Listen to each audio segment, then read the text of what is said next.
حبیبہ الکریم وبعد فاعوذ باللہ من الشیطان الرجیم بسم اللہ الرحمن الرحیم یا ایھا الذین آمنوا اتقوا اللہ وکونوا مع الصادقین۔ آمنت باللہ صدق اللہ مولانا العظیم وبلغنا رسولہ المولا النبی الکریم علیہ وعلی آلہ افضل الصلاۃ واکرم التسلیم۔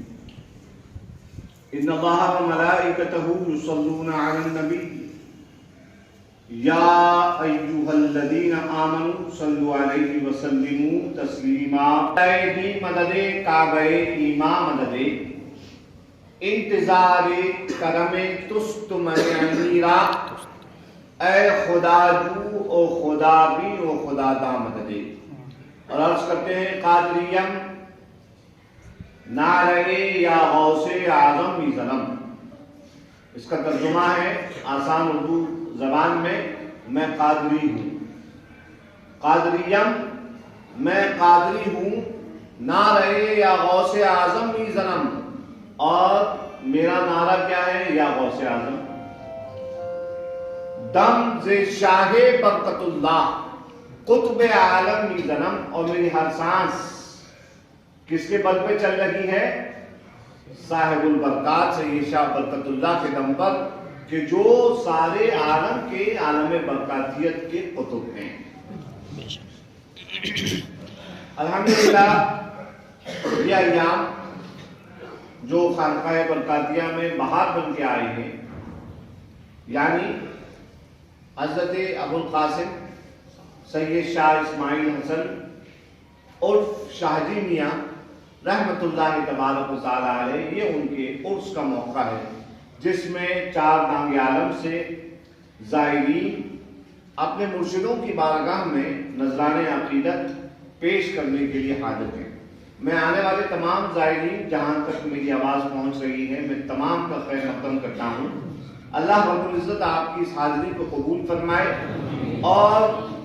اور جن مرادوں کو لے کر آپ یہاں پہ آئے ہیں، اللہ رب العزت آپ کے دامنوں کو ان مرشدان خواجہ تاشان سلسلہ عالیہ قادریہ چشتیہ برکاتیہ کے صدقے و طفیل آپ کو بامراد کر کے یہاں سے لوٹائے۔ یہ خاندان عالی شان،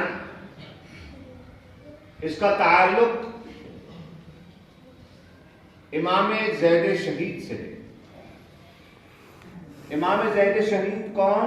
امام زید شہید علیہ السلام حضرت امام زین العابدین کے بیٹے، امام حسین کے پوتے، اور ہم ہندوستانی حنفیوں کے لیے یہ جاننا کافی ہے کہ زید شہید یعنی استاد امام اعظم ابو حنیفہ،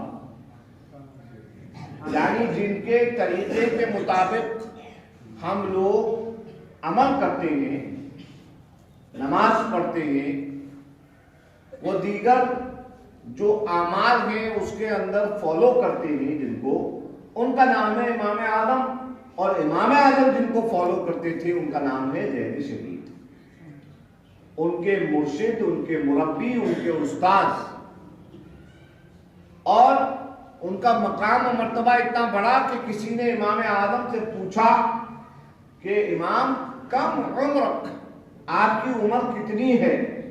تو امام اعظم ابو حنیفہ نے بڑا دلچسپ جواب دیا، ارشاد فرمایا لولا سنتان لہلک نعمان، اگر میری زندگی کے وہ 2 سال نہ ہوتے جو میں نے زید شہید کی بارگاہ میں گزارے تو میں ہلاک ہو گیا ہوتا، یعنی میری عمر صرف 2 سال، وہی 2 سال جو مجھے اپنے مرشد کی بارگاہ میں رہنے کا موقع ملا۔ تو یہ خاندان والا شان امام زید شہید کا خاندان ہے۔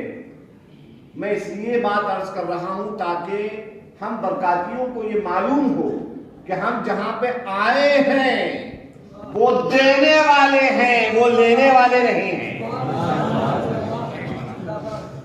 ہم برکاتیوں کو معلوم ہونا چاہیے، کیونکہ ظاہر سی بات ہے کہ آدمی کسی جگہ جاتا ہے تو کچھ امید کے ساتھ جاتا ہے، دامن پھیلایا ہے، دامن اسی کے سامنے پھیلایا جائے گا نا جو دینے کی قدرت رکھے گا، ہے کہ نہیں؟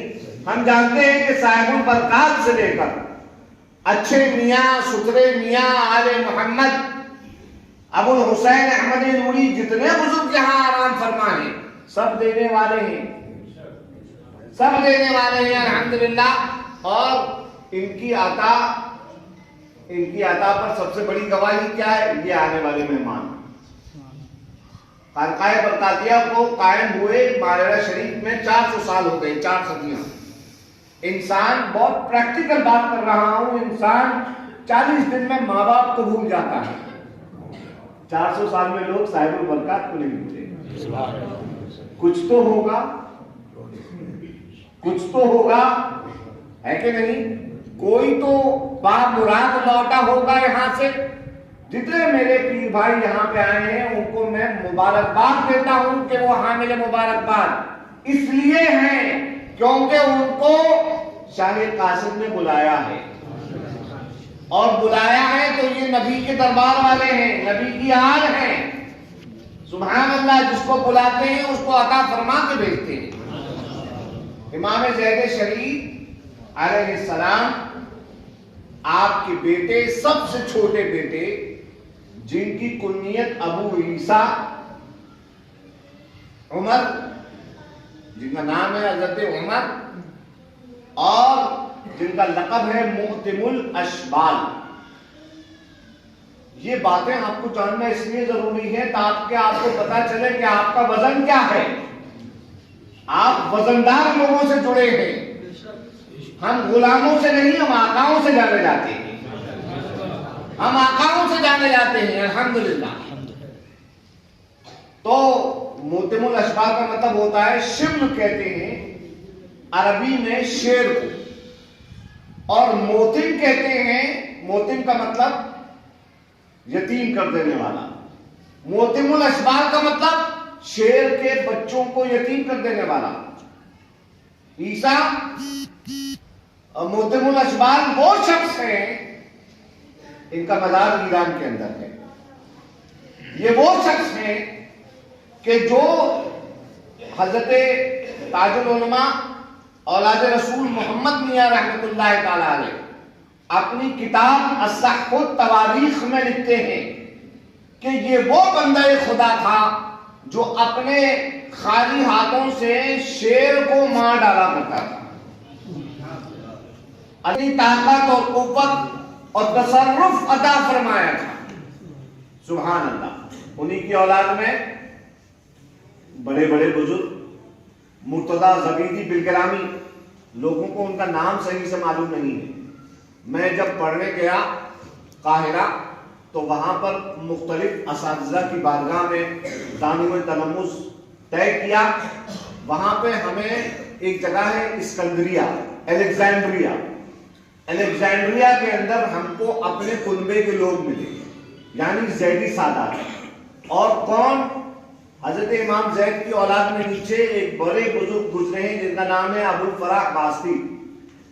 خاص طور پر میں برکاتیوں کو ایک بات بتانا چاہ رہا ہوں کہ تمہارے مرشدوں کے جو دادا ہیں وہ صرف ہندوستان میں فیمس نہیں ہیں، ان کے کارنامے صرف ہندوستان بھر کے نہیں ہیں، بلکہ 4 دانگے عالم میں ان کا توتی بول رہا ہے۔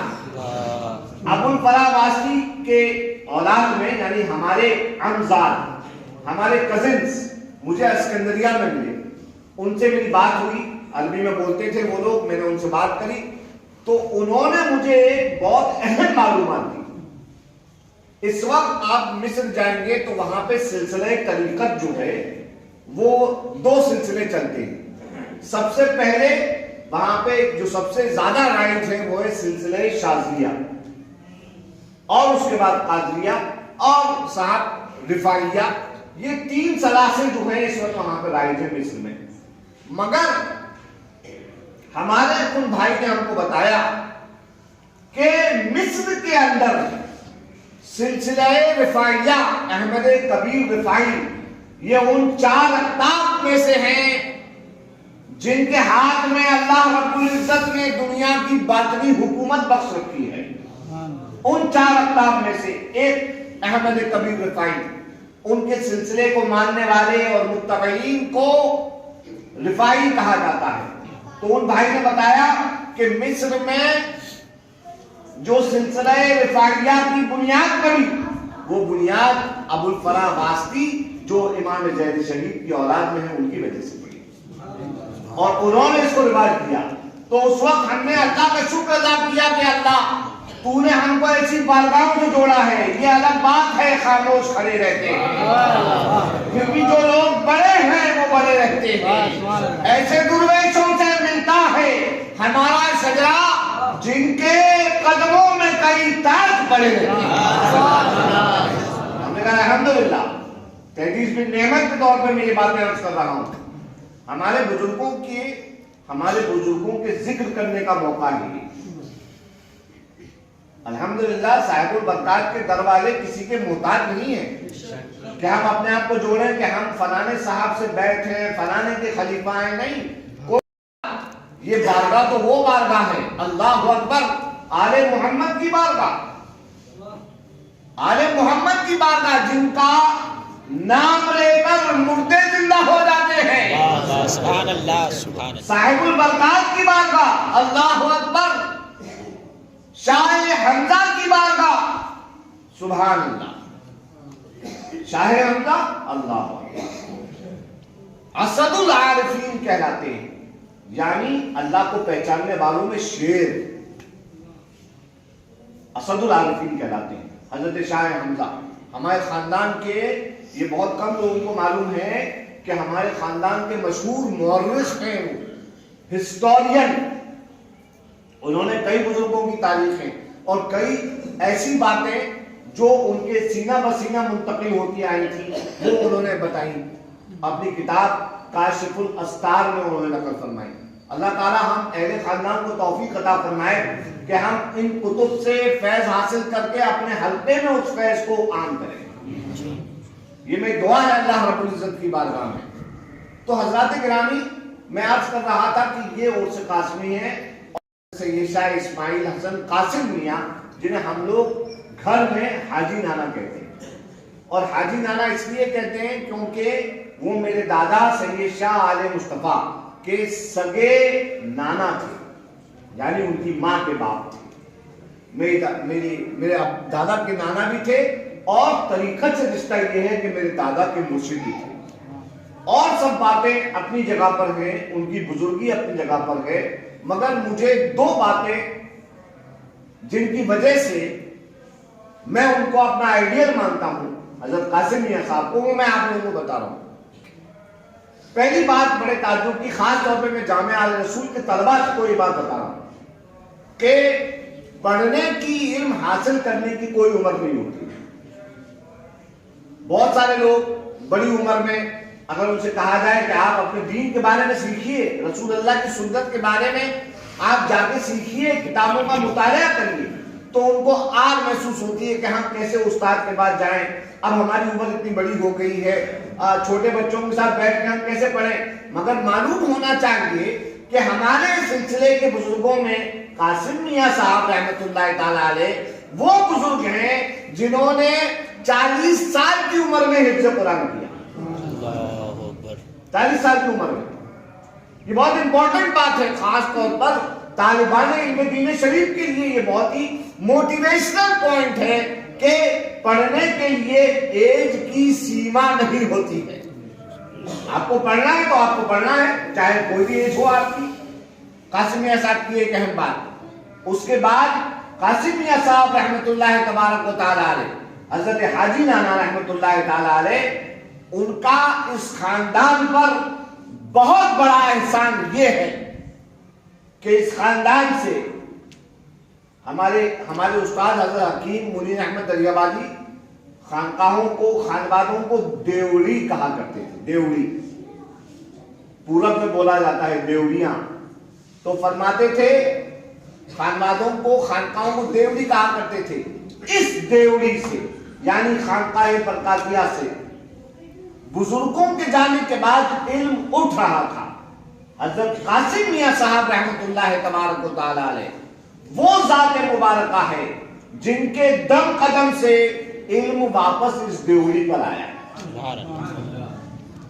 اہل خاندان کو علم سے ترغیب دینا۔ حضرت نوری میاں صاحب ان سے پہلے ان کے کزن بھائی ہیں حضرت نوری میاں صاحب۔ نوری میاں صاحب کے جانے کے بعد علم اس خانوادے سے عنقریب اڑ گیا تھا، مگر حضرت قاسم میاں صاحب نے واپس آ کر سبحان اللہ علم کا پہرا دوبارہ قائم کیا خانقاہ برکاتیہ میں، اور ان کے بیٹے حضرت سید شاہ اولاد رسول محمد میاں جنہیں ہم تاج العلماء، علماء کے تاج، آج کل تو تاج ہر کوئی بن جاتا ہے، ایک نیا ٹرینڈ نکلا ہے تاج بننے کا ٹرینڈ، مگر حقیقت میں جو علماء کے تاج تھے سبحان اللہ ان کا تقویٰ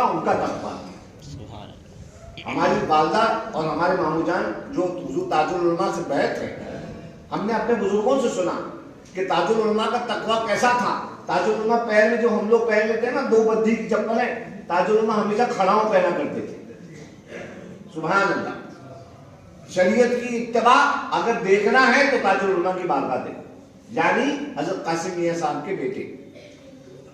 تو میں یہاں پر یہ عرض کر رہا تھا کہ عرس قاسمی ہے، یہاں پہ آپ لوگ آئے ہیں، آپ کے ماشاءاللہ خانوادہ آپ کا بھرا ہوا ہے، خانوادے کے کسی بھی فرد سے آپ ملاقات کریں تو صرف ہاتھ پیر چھونے تک سیمت نہ رہیں، بلکہ آپ لوگوں سے پوچھیں کہ حضرت ہم کو بتائیں کہ اس خانوادے کے بزرگوں کی تعلیمات کیا ہیں،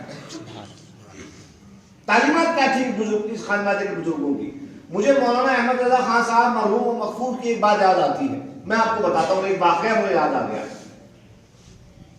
وہ مجھے واقعہ یہ یاد آ گیا کہ علم کلام ہے جو پڑھایا جاتا ہے مولوی جماعتوں میں، منتقی جماعتوں کے اندر، اور علم کلام میں اللہ رب العزت کی ذات اور اس کی صفات کے بارے میں اہل سنت کا عقیدہ کیا ہے یہ بتایا جاتا ہے۔ تو صاحب یہاں پہ 2 باتیں ظاہر ہوں گی، ایک بات تو یہ کہ اس خانوادے